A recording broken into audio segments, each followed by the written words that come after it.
मराठा समाजाला आरक्षण न मिळाल्यास मुंबईकरांचा भाजीपाला आणि दूध बंद करू, मनोज जरांगे पाटलांचा सरकारला इशारा।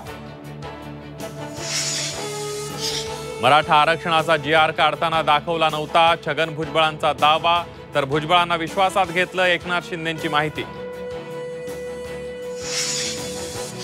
दसरा मेळाव्यात ठाकरे बंधू मोठी बातमी देणार असल्याची जोरदार चर्चा। ठाकरेंच्या युतीबाबत शिवसेना उद्धव बाळासाहेब ठाकरे पक्षाचे आमदार सचिन अहिर यांचं सूचक विधान, तर काँग्रेस काय भूमिका घेणार याकडेही लक्ष। कोणत्या कंपनीला 90 कोटींचा दंड माफ केला, पुरावे द्या, अन्यथा राजकीय संन्यास घ्या, बावनकुळेंचं रोहित पवारांना आव्हान, तर बावनकुळेंच्या विधानसभेतील लेखी उत्तराची कॉपीच रोहित पवारांकडून जाहीर।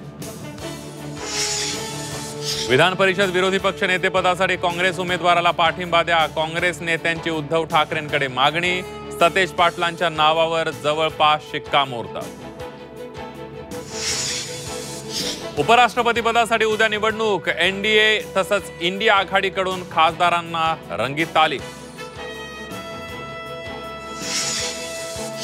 भाईंदरमध्ये एकाच कुटुंबातील 5 जणांना विषबाधा, 3 वर्षांच्या चिमुकलीचा मृत्यू, इतर 4 सदस्यांवर रुग्णालयात उपचार। सोशल मीडिया बंदीवरून नेपाळच्या काठमांडूमध्ये तरुण आक्रमक, आंदोलकांकडून थेट नेपाळच्या संसदेमध्ये हल्लाबोल, 19 आंदोलकांचा मृत्यू तर 200हून अधिक आंदोलक जखमी, काठमांडूमध्ये कर्फ्यू।